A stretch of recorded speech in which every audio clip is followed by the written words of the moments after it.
Встретился со знакомым, чтобы решить конфликт, но вонзил ему нож в спину. Буквально. В московском метро полицейские задержали приезжего, который прямо на станции чуть не убил своего неприятеля. Молодые люди сначала конфликтовали в соцсетях по переписке, а когда встретились вживую, чтобы все обсудить, до разговора дело так и не дошло. Екатерина Зотова. Далее.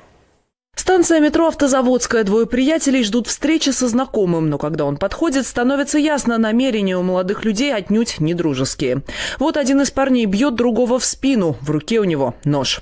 Как выяснили стражи порядка, встречу молодые люди назначили специально, чтобы выяснить отношения. Конфликт у них возник еще по переписке в социальных сетях.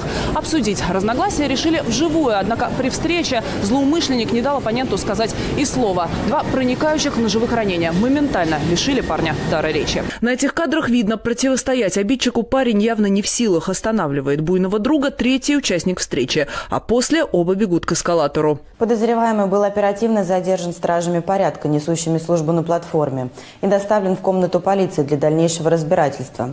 Пострадавший был госпитализирован в медицинское учреждение для оказания помощи. В настоящее время его жизни и здоровью ничего не угрожает. Полицейские потерпевшего допросили. Он рассказал, удар знакомый нанес в самый неожиданный момент. Когда здоровались, и он меня тогда ударил 2 раза. Задержанный признался, начался конфликт из-за его младшей сестры. Знакомый якобы оскорбил ее, а вот пускать в ход нож, уверяет парень, он не собирался. Все произошло по недоразумению.